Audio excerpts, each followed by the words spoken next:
are back on the air, and the technical problems that have befallen Facebook seem to have continued on. Even from last week, we actually had taken off some of their use because of what's taken place over the last number of weeks, and it's as you all know, it's very, very frustrating when something doesn't work in regards to our technical, that is the IT side. And I'm just going to put Gregory Porter up there. So if you're joining us again, listen to Gregory Porter. What a lovely sound that he has there. And if you just missed any of this, we're in the 20 teens of jazz music. So there we are. So have a good listen to that as well, okay? So Gregory Porter, a lovely sound. And if he's anything like our Porter from years ago, it would be absolutely wonderful. You know, what I love, and again, we spoke about this a bit earlier about the difference in the terms of which is the lead instrument within jazz. It could really anybody. Here's another great example of how the horns can once again take control of the music.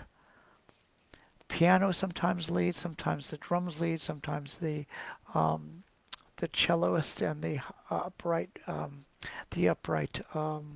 bass might lead. But here's another great example of it. I'm just going to put this one up here, and I want you to have a listen to this because it's a rather surprising one, and you might not know about this guy.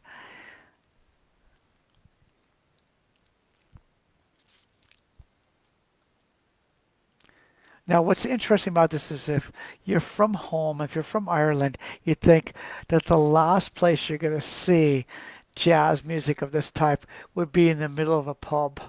And yet here it is. These lads are playing away.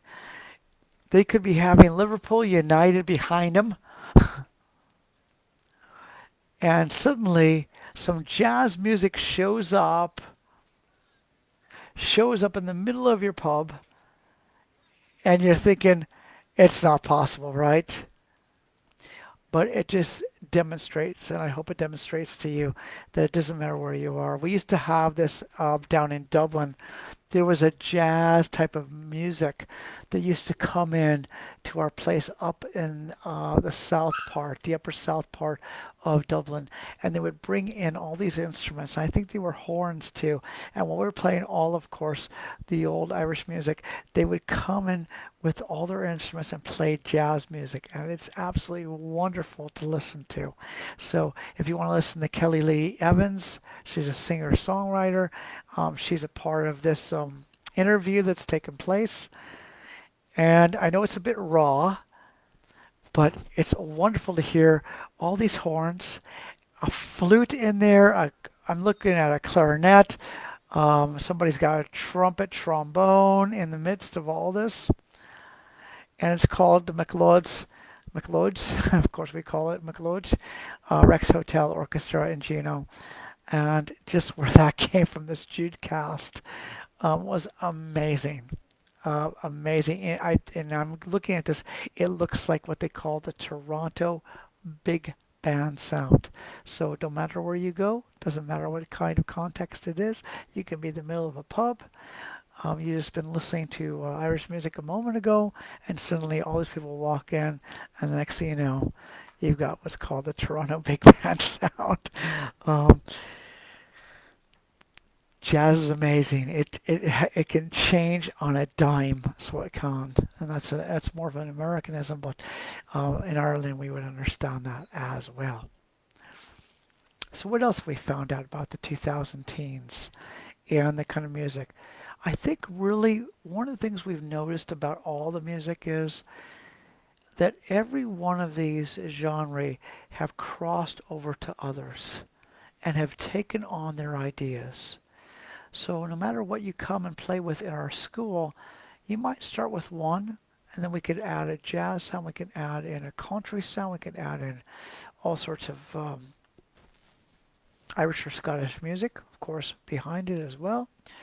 Big band sounds, we love Frank Sinatra here, of course. But even if you're just a singer and you just want to get better at singing, these people really have it down. And we can show you right here from our experience of 50 years of music training. I'm talking about vocalists right now, vocal training of 50 years. We can show you how to do this stuff. And I'm going to show you one right now that really brings this to mind to me. And then I'm going to just go up and I'm going to deal with my doggy for a moment because he's being a little bit upset. So I'm going to put this up on for you. This is the thing about being, of course, locked in during this time. um, of course, you have to deal with family, of course, right? So I'm going to put this up here in just a moment. I'm going to let you listen to it.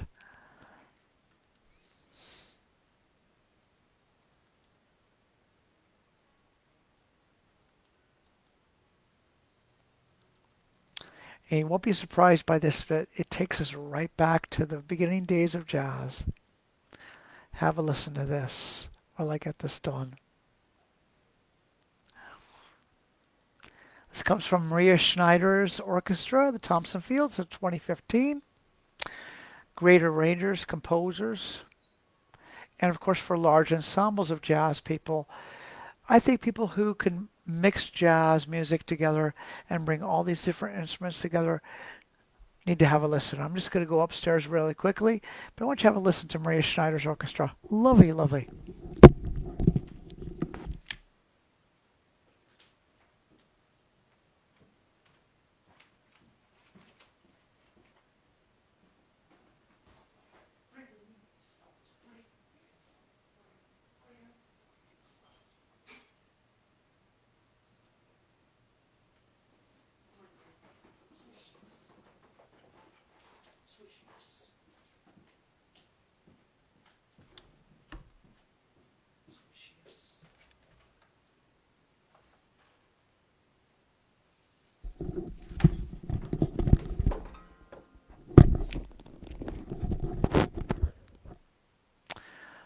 So we've been listening to the Thompson Fields.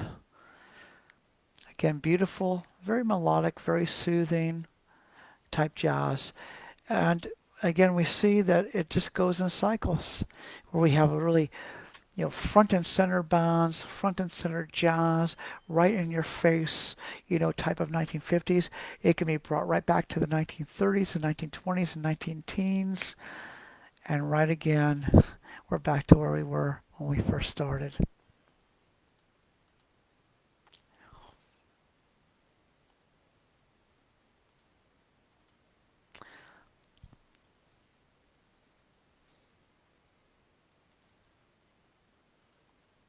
Of course, one of the best parts of doing this is thinking about a group that we all love in Belfast, which is the Beatles.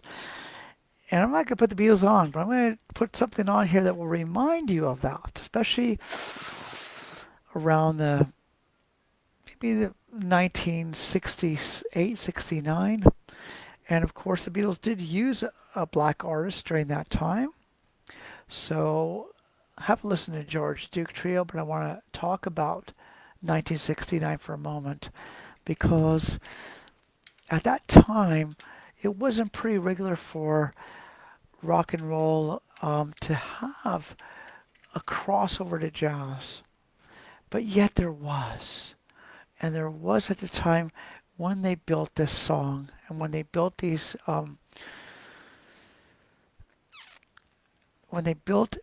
particular songs, and as they came through the end of the 1960s, that a man named Billy Preston was a part of that happening. And I'm reminded of Billy Preston as I'm listening to this because he was such a great musician for his time. And the fact that the Beatles were willing to use him, I mean, his abilities were unbelievable. And when you listen to the Let It Be album, that's mostly what you're listening to is a lot of his piano playing. And even now as I'm listening to George Duke, who I love as well, Billy Preston comes to mind in that same vein. So I'm going to put that up there as well so you can hear this. And Billy Preston did a main version of a song that all of us do know. So no matter what year, and this was done because of George Harrison's passing. It was a year later that they celebrated his life. And if you listen to what I just put up there a moment ago, and if you watch the same kind of emphasization, the same kind of expression, the same kind of what we know about jazz, you'll see how Billy Preston emphasized a song called My Sweet Lord, and he actually sang this for George's Requiem. Now I know this wasn't 20 teens, I think it was in the 2000s that this was done. But this particular one, My Sweet Lord, which I think I just put up there, was put up recently in the 2017. There you go, Miss Vizio, My Sweet Lord, 2017. But I know this was way back when George had passed in the early 2000s. Billy was brought back to actually sing that song. So again, if you're a rock and roller, you loved all of what we did, a couple weeks ago, you can just go and I said, we're going to fill this circle and we're going to say, you can take jazz music and put it anywhere. Doesn't matter. Country music, you can put it into, rap music. You can put it right back into rock and roll music. And My Sweet Lord is a great example of that. And as we listen to that, as we're going out of our hour, we listen to all that. Now, I did tell you that probably Sundays are going to be our next time that we're going to do this together because we know that they'll be relaxing the rules around coronavirus in the United Kingdom and Ireland. And as of for July, a lot is going to change here. So we're going to move this to Sundays instead. So our decision and our question was, would we go directly into Sunday of this week or would we do it the following week? And I believe the decision is that we are going to take this Sunday, that's Sunday this, which would be, I'm going to just put this up, I believe it's the 6th, but I'm going to look at, no, it's the 5th of July. We're going to go into and we're going to talk about country music and the country music genre and how that's affected music and the way you can play your instrument with country music. And that's an amazing experience all by itself, but it took 2 weeks for us to get through all of what we wanted to do with jazz music, and Billy Preston is one of those that I couldn't leave without. Now, as we come out of this time, I'm going to put one more up. Go have a listen to that if you want to. I'm going to put this up here because of 2018. In 2018, Betty LaVette. I love this. This is incredible. Betty LaVette, great jazz signed. Here we go. Here she comes. We can't leave the lasses alone when you've got good female singers. Just makes the night go really well, so it does.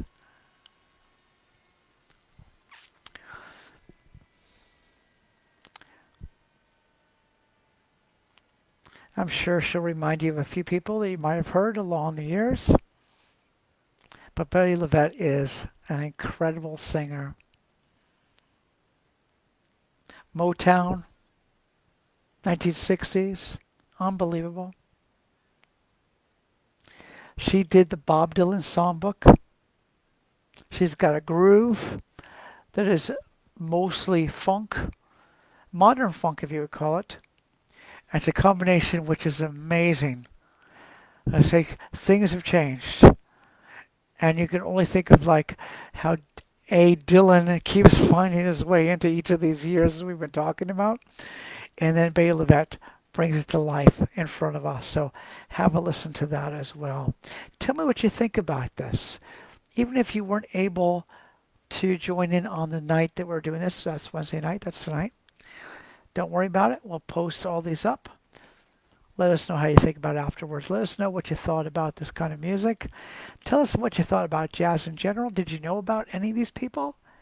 Are they interest to you? Will you now listen to jazz music because we've brought some of these people forward? and even what decade of jazz music is your favorite? What makes you think of jazz music? For me, 1970s, maybe because I was raised during that time period, 60s, 70s, but maybe like the 30s, maybe like the 50s, all that Sinatra sound. Let us know because we will continue to bring this forward to you from our studio here in Belfast, Northern Ireland.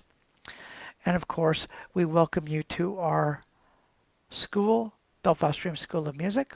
We would love you to keep coming if you're a current student. Come back if you're a former student. Maybe need some extra help. And of course, if you've never been a student before, please come in. We want to show you that 50 years of experience can really help you to become the kind of musician you want to be. Want to be vocal music, string music, if you like pianos, things like that. We're all about that. Don't forget, Belfast is still here. We're still here. And unfortunately, the coronavirus is still here. So we'll still be bringing you live music each week now on Sundays, starting at 8 instead, because we know people are now going to be going out and probably wanting to be with their mates in the week. And we can't blame any of you. Okay? So listen to all that that's sitting down there. I'm going to publish this up in just a moment on live. Um, Belfast Stream School of Music. Have a listen to this again. I know there's maybe two of them, so because of what happened with the technical issues, but I'll try to put both of them up so that you can have any of these at your listening pleasure. Okay? Thanks again. Have a great and lovely week, and God bless all, and stay safe. All the best. Bye now.